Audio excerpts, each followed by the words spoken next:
Hi everyone, এই ভিডিওতে আমরা আলোচনা করব বিএড সেকেন্ড সেমিস্টারের কোর্স 3 প্র্যাকটিকাম। কোর্স 3তে একটি প্র্যাকটিকাম রয়েছে এবং এই একটি প্র্যাকটিকাম সকলকে লিখতে হবে। তো দেখো, প্র্যাকটিকামটির নাম হচ্ছে micro teaching practical through simulation mode. 5 lesson in 5 skill on a particular topic আর to be delivered in front of peer group under the guidance of the subject teacher. Teaching skill কি কি স্কিল রয়েছে? এক হচ্ছে introducing the lesson, 2 হচ্ছে questioning, 3 হচ্ছে use of teaching AIDS, 4 হচ্ছে reinforcement, 5 হচ্ছে illustration. Each skill consist of 5 component, এবং এই যে 5টা স্কিল রয়েছে এই 5টা স্কিল আবার 5টা কম্পোনেন্টে ভাগ করা হয়েছে।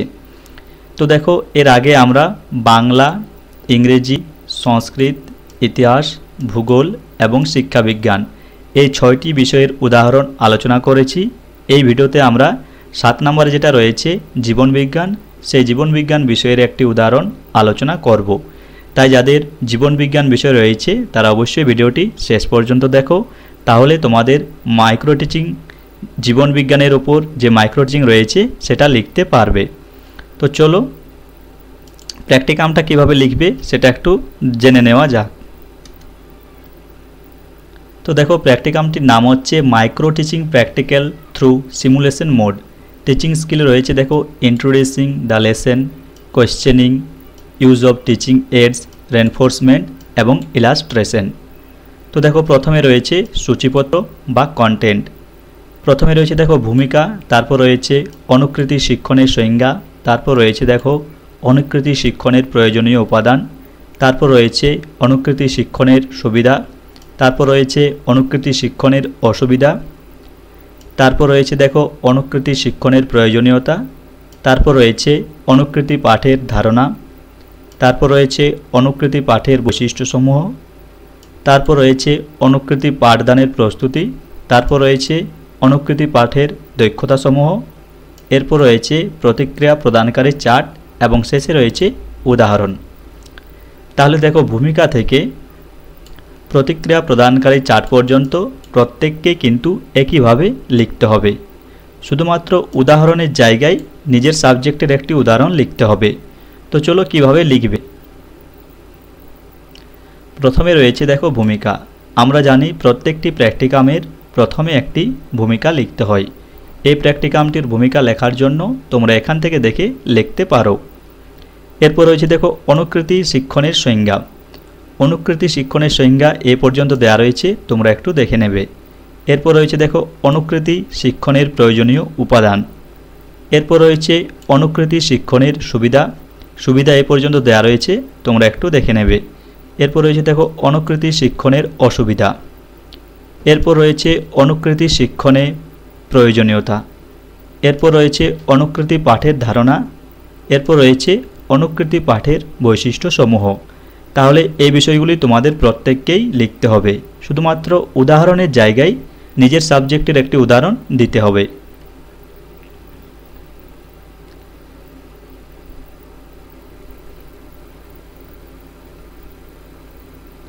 এরপর রয়েছে দেখো অনুকৃতি পাঠের প্রস্তুতি। এখানে দেখো লেখা রয়েছে সাধারণভাবে অনুকৃতি পাঠে কয়েকটি দক্ষতাকে সঠিকভাবে অনুশীলন করতে হয়। মোট 5টি দক্ষতা রয়েছে। দেখো, 1 হচ্ছে পাঠ উপস্থাপনের দক্ষতা, 2 হচ্ছে বিস্তৃতিকরণের দক্ষতা, 3 হচ্ছে প্রশ্নকরণের দক্ষতা, 4 হচ্ছে উৎসাহদানের দক্ষতা এবং 5 হচ্ছে শিক্ষণ উপকরণ ব্যবহারের দক্ষতা। তো দেখো, প্রথমে রয়েছে পাঠ উপস্থাপনের দক্ষতা। পাঠ উপস্থাপনের দক্ষতা সম্পর্কে তোমাদের কিছু লিখতে হবে এবং তারপর তার যে 5টি উপাদান রয়েছে সেই 5টি উপাদান সম্পর্কে আলোচনা করতে হবে। তো দেখো, প্রথমে রয়েছে মনোযোগ আকর্ষণ, তারপর রয়েছে প্রেরণার স্তর অনুধাবন, তারপর রয়েছে পূর্বজ্ঞান ও অভিজ্ঞতার সঙ্গে সম্পর্ক স্থাপন, 4 নম্বরে রয়েছে দেখো প্রধান বক্তব্য চিহ্নিতকরণ এবং শেষে 5 নম্বরে রয়েছে উপযুক্ত প্রদীপনের ব্যবহার। এটা হলো পাঠ উপস্থাপনের দক্ষতা এবং তার 5টি উপাদান। এরপর রয়েছে দেখো বিস্তৃতিকরণের বা বিশদীকরণের দক্ষতা। বিশদীকরণের দক্ষতার 5টি যে উপাদান সেগুলি হলো, 1 হচ্ছে দেখো যথাযথ উদাহরণ প্রদান। 2 হচ্ছে দেখো বিষয়বস্তুর স্বচ্ছ উপস্থাপনা। 3 হচ্ছে দেখো সহজ ও সারল্য। 4 হচ্ছে শিক্ষার্থীদের মিথস্ক্রিয়তা এবং 5 হচ্ছে সমধর্মী বিষয়ের সঙ্গে সম্পর্ক স্থাপন। তাহলে দেখো বিশদীকরণের যে 5টি উপাদান রয়েছে সে 5টি উপাদান সম্পর্কে এখানে দেয়া রয়েছে। এরপর রয়েছে দেখো প্রশ্নকরণের দক্ষতা। প্রশ্নকরণের দক্ষতার 5টি উপাদান হচ্ছে, 1 হলো ভাষার যথার্থতা ও সারল্য। 2 হচ্ছে শিখনের নির্দিষ্ট উদ্দেশ্যের সঙ্গে সম্পর্ক স্থাপন। 3 হচ্ছে পুনরালোকপাত ও পুনর্নির্দেশ। 4 হচ্ছে শিক্ষার্থীদের উত্তরের সাপেক্ষে পরবর্তী প্রশ্ন এবং 5 হচ্ছে উত্তরদানের সহায়ক তথ্য। তাহলে এই ছিল প্রশ্নকরণের দক্ষতা এবং তার 5টি উপাদান। এরপর রয়েছে দেখো উৎসাহদানের দক্ষতা। উৎসাহদানের দক্ষতার 5টি উপাদান হচ্ছে, 1 হচ্ছে ইতিবাচক ও নেতিবাচক উৎসাহদান। 2 হচ্ছে ভুল প্রতিক্রিয়াকে ভেঙে দেওয়া বা দুর্বল করা। 3 হচ্ছে আরও তথ্য আরোহণের নিমিত্তে মুখ্য প্রতিঘাত পরিবেশন। 4 হচ্ছে ইতিবাচক ও অবাচনিক উৎসাহদান এবং 5 হচ্ছে কৃষ্ণফলকে শিক্ষার্থীদের প্রতিক্রিয়া লিখন। কৃষ্ণফলক বলতে বোঝায় ব্ল্যাকবোর্ড। তাহলে দেখো উৎসাহদানের দক্ষতার 5টি উপাদান এখানে দেওয়া রয়েছে, তোমরা একটু দেখে নেবে। এবং শেষে রয়েছে দেখো শিক্ষণ উপকরণ বা প্রদীপন ব্যবহারের দক্ষতা। তো দেখো এর যে 5টি উপাদান রয়েছে, 1 হচ্ছে বিষয়ের সঙ্গে প্রাসঙ্গিকতা। 2 হচ্ছে শিক্ষার্থীদের স্তর নির্ণয়ের যথার্থতা। 4 হচ্ছে আগ্রহ ও চিন্তার নির্দিষ্টকরণ। 4 হচ্ছে যথার্থ প্রদর্শন এবং 5 হচ্ছে উপযুক্ত ব্যবহার। তাহলে দেখো শিক্ষণ উপকরণ বা প্রদীপন ব্যবহারের 5টি উপাদান এখানে দেওয়া রয়েছে এবং 5টি উপাদান লেখার পর প্রত্যেকটি দক্ষতা লেখার পর তোমাদের একটি করে চার্ট লিখতে হবে। সে চার্টটির নাম হচ্ছে প্রতিক্রিয়া প্রদানকারী চার্ট। তাহলে এই পর্যন্ত তোমাদের প্রত্যেককেই কিন্তু সেম লিখতে হবে। এ পর্যন্ত লেখার পর তোমাদের একটি নির্দিষ্ট সাবজেক্টের উদাহরণ লিখতে হবে। এখানে যেহেতু আমরা জীবনবিজ্ঞান বিষয়ের উদাহরণ আলোচনা করব, তাই যাদের জীবনবিজ্ঞান বিষয় রয়েছে তারা অবশ্যই ভিডিওটি শেষ পর্যন্ত দেখো, তাহলে তোমরা নিজের সাবজেক্টের একটি উদাহরণ লিখতে পারবে। তো চলো সেটা দেখে নেওয়া যাক।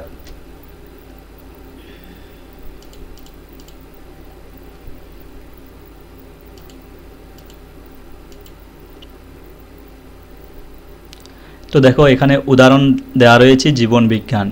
প্রথমে রয়েছে পাঠ উপস্থাপনের দক্ষতা। তো দেখো পাঠ উপস্থাপনের দক্ষতার যে 5টি উপাদান রয়েছে, কিভাবে লিখবে প্র্যাকটিকামটা, প্রথমে লিখতে হবে শ্রেণী, তারপর তারিখ, এদিকে লিখতে হবে বিষয়, এখানে লিখতে হবে একক, এখানে লিখতে হবে উপ একক। তারপর প্রথম কলামে লিখতে হবে পাঠ একক, দ্বিতীয় কলামে লিখতে হবে বিষয়বস্তু রূপরেখা, তৃতীয় কলামে লিখতে হবে উপাদান এবং শেষ কলামে লিখতে হবে পদ্ধতিগত বিশদীকরণ। তো দেখো 5টি যে উপাদান রয়েছে তার মধ্যে প্রথমে রয়েছে মনোযোগ আকর্ষণ। মনোযোগ আকর্ষণ সম্পর্কে এখানে আলোচনা করা হয়েছে, তোমরা একটু দেখে নেবে। তারপর রয়েছে দেখো প্রেষণা স্তর অনুধাবন। প্রেষণা স্তর অনুধাবন সম্পর্কে এখানে আলোচনা করা হয়েছে, তোমরা একটু দেখে নেবে। তারপর রয়েছে দেখো পূর্বজ্ঞান ও অভিজ্ঞতার সঙ্গে সম্পর্ক স্থাপন। এ সম্পর্কে এখানে আলোচনা করা হয়েছে, তোমরা একটু দেখে নেবে। তাহলে দেখো পাঠ উপস্থাপনের দক্ষতার যে 5টি উপাদান রয়েছে তার মধ্যে 3টি উপাদান এখানে আলোচনা করা হয়েছে, তোমরা একটু দেখে নাও। পাঠ উপস্থাপনের দক্ষতার বাকি যে দুটো উপাদান রয়েছে তার মধ্যে দেখো শেষের 3 নম্বরে যেটা রয়েছে পূর্বজ্ঞান অভিজ্ঞতার সঙ্গে সম্পর্ক স্থাপন, এর কিছু অংশ এখানেও দেওয়া রয়েছে, তোমরা একটু দেখে নেবে। এবং দেখো 4 নম্বর যেটা রয়েছে প্রধান বক্তব্য চিহ্নিতকরণ, এর আলোচনা এখানে দেওয়া রয়েছে, তোমরা একটু দেখে নেবে। এরপর 5 নম্বরে রয়েছে উপযুক্ত প্রদীপনের ব্যবহার, এর আলোচনা এখানে করা হয়েছে, তোমরা একটু দেখে নেবে। তাহলে এই ছিল পাঠ উপস্থাপনের দক্ষতা ও তার 5টি উপাদান। তাহলে দেখো প্রত্যেকটি দক্ষতা লেখার পর তোমাদের মূল্যায়নপত্র লিখতে হবে। দেখো এখানে রয়েছে মূল্যায়নপত্র। দক্ষতা হচ্ছে পাঠ উপস্থাপনের দক্ষতা। প্রথমে থাকবে প্রথম পর্যবেক্ষক এবং 2 নম্বরে থাকবে দ্বিতীয় পর্যবেক্ষক। এরপর রয়েছে দেখো পাঠ বিস্তৃতিকরণের দক্ষতা। পাঠ বিস্তৃতিকরণের দক্ষতার 5টি উপাদানের মধ্যে প্রথমে রয়েছে যথাযথ উদাহরণ প্রদান। এর আলোচনা এখানে করা হয়েছে, তোমরা একটু দেখে নেবে। এরপর 2 নম্বরে রয়েছে বিষয়বস্তুর স্বচ্ছ উপস্থাপনা। এর আলোচনা এখানে করা হয়েছে। তাহলে দেখো বিস্তৃতিকরণের দক্ষতার 5টি উপাদানের মধ্যে 2টো উপাদান এখানে আলোচনা করা হয়েছে, তোমরা একটু দেখে নাও।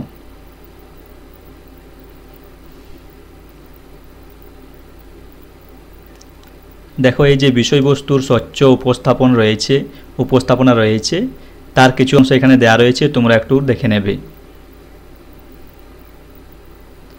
এরপর বাকি যে দুটো রয়েছে সহজতা ও সারল্য, এখানে দেওয়া রয়েছে আলোচনাটা। এরপর 4 নম্বরে রয়েছে দেখো শিক্ষার্থীর মিথস্ক্রিয়তা। শিক্ষার্থীর মিথস্ক্রিয়তা সম্পর্কে এখানে আলোচনা করা হয়েছে। এরপর রয়েছে দেখো সর্বধর্মী বিষয়ের সঙ্গে সম্পর্ক স্থাপন। সর্বধর্মী বিষয়ের সঙ্গে সম্পর্ক স্থাপন, এর আলোচনা এখানে দেওয়া রয়েছে, তোমরা একটু দেখে নাও। এরপর তোমাদের মূল্যায়নপত্র লিখতে হবে। দেখো রয়েছে দক্ষতা বিস্তৃতিকরণের দক্ষতা, এখানে রয়েছে প্রথম পর্যবেক্ষক, এখানে রয়েছে দ্বিতীয় পর্যবেক্ষক। এরপর রয়েছে দেখো প্রদীপন ব্যবহারের দক্ষতা। প্রদীপন ব্যবহারের দক্ষতার 5টি উপাদানের মধ্যে প্রথমে রয়েছে দেখো বিষয়ের সঙ্গে প্রাসঙ্গিকতা। বিষয়ের সঙ্গে প্রাসঙ্গিকতার আলোচনা এখানে দেওয়া রয়েছে, তোমরা একটু দেখে নেবে। এরপর রয়েছে দেখো শিক্ষার্থীদের স্তর নির্ণয়ে যথার্থতা। এর আলোচনা এখানে দেওয়া রয়েছে, তোমরা একটু দেখে নেবে। এরপর রয়েছে দেখো আগ্রহ ও চিন্তার নির্দিষ্টকরণ।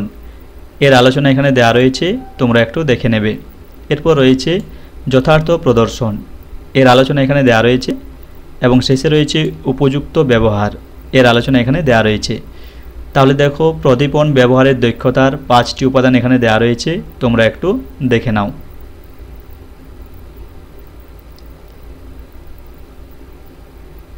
পাঁচটি উপাদানের মধ্যে শেষের যে উপাদানটি রয়েছে উপযুক্ত ব্যবহার, এর কিছু অংশ দেখো এখানে দেওয়া রয়েছে এবং বাকি অংশটা এখানে দেওয়া রয়েছে, তোমরা একটু দেখে নেবে। এরপর রয়েছে মূল্যায়নপত্র। মূল্যায়নপত্রের দক্ষতা হচ্ছে দেখো প্রদীপন ব্যবহারের দক্ষতা। প্রথমে রয়েছে প্রথম পর্যবেক্ষক, 2 নম্বরে রয়েছে দ্বিতীয় পর্যবেক্ষক। এরপর রয়েছে দেখো প্রশ্নকরণের দক্ষতা। প্রশ্নকরণের দক্ষতার যে 5টি উপাদান রয়েছে তার মধ্যে দেখো প্রথমে রয়েছে ভাষার সারল্য ও যথার্থতা। এর আলোচনা এখানে দেওয়া রয়েছে, তোমরা একটু দেখে নেবে। এরপর রয়েছে দেখো শিখনের নির্দিষ্ট উদ্দেশ্যের সঙ্গে সম্পর্ক স্থাপন। তো দেখো এর আলোচনা এখানে দেওয়া রয়েছে, তোমরা একটু দেখে নেবে। এরপর রয়েছে দেখো পুনরালোকপাত ও পুনর্নির্দেশ। এর আলোচনা এখানে দেওয়া রয়েছে। দেখো এর আলোচনার কিছু অংশ দেখো এখানেও দেওয়া রয়েছে, তোমরা এখান থেকে একটু দেখে নেবে। এরপর রয়েছে দেখো শিক্ষার্থীদের উত্তরের সাপেক্ষে পরবর্তী প্রশ্ন। এর আলোচনা এখানে দেওয়া রয়েছে। এবং শেষে রয়েছে উত্তর দানের সহায়ক তথ্য। এর আলোচনা এখানে দেওয়া রয়েছে, তোমরা একটু দেখে নেবে। তাহলে দেখো প্রশ্নকরণের দক্ষতার যে 5টি উপাদান, সে 5টি উপাদানের মধ্যে এখানে 3টি দেওয়া রয়েছে। তার মধ্যে যে 3 নম্বর রয়েছে তার কিছু অংশ এর নিচে দেওয়া রয়েছে এবং বাকি যে 2টি উপাদান রয়েছে সেই 2টি উপাদান এখানে দেওয়া রয়েছে, তোমরা একটু দেখে নেবে। এরপর তোমাদের মূল্যায়নপত্র লিখতে হবে। মূল্যায়নপত্র দক্ষতা হচ্ছে দেখো প্রশ্নকরণের দক্ষতা, রয়েছে প্রথম পর্যবেক্ষক এবং এখানে রয়েছে দ্বিতীয় পর্যবেক্ষক। এরপর রয়েছে দেখো শেষ যে দক্ষতা, সেটা হচ্ছে উৎসাহদানের দক্ষতা। উৎসাহদানের দক্ষতার 5টি উপাদানের মধ্যে দেখো প্রথমে রয়েছে ইতিবাচক ও নেতিবাচক উৎসাহদান। এর আলোচনা এখানে করা হয়েছে, তোমরা একটু দেখে নেবে। এরপর রয়েছে দেখো ভুল প্রতিক্রিয়া ভেঙে দেওয়া বা দুর্বল করা। এর আলোচনা এখানে করা হয়েছে, তোমরা একটু দেখে নেবে। 3 নম্বরে রয়েছে দেখো আরও তথ্য আরোহণের ক্ষেত্রে মুখ্য প্রতিঘাত। এর আলোচনা এখানে করা হয়েছে। তো দেখো উৎসাহদানের দক্ষতার যে উপাদানগুলো রয়েছে তার মধ্যে 3টি উপাদান এখানে আলোচনা করা হয়েছে, তোমরা একটু দেখে নাও। এবং বাকি যে উপাদান দুটি রয়েছে, এক হচ্ছে ইতিবাচক অবাচনিক উৎসাহদান। এর আলোচনা এখানে করা হয়েছে। এবং শেষে রয়েছে কৃষ্ণফলকে শিক্ষার্থীদের প্রতিক্রিয়া লিখন। এর আলোচনা এখানে করা হয়েছে, তোমরা একটু দেখে নাও। এবং শেষে তোমাদের মূল্যায়নপত্র লিখতে হবে। এখানে রয়েছে দেখো মূল্যায়নপত্র দক্ষতা হচ্ছে উৎসাহদানের দক্ষতা। প্রথমে রয়েছে প্রথম পর্যবেক্ষক এবং শেষে রয়েছে দ্বিতীয় পর্যবেক্ষক। তো এই ছিল তোমাদের জীবন বিজ্ঞানের একটি উদাহরণ। ভিডিওটি ভালো লাগলে অবশ্যই লাইক, কমেন্ট ও শেয়ার করো এবং এরকম ভিডিও দেখার জন্য অবশ্যই চ্যানেলটিকে সাবস্ক্রাইব করে পাশে থেকো।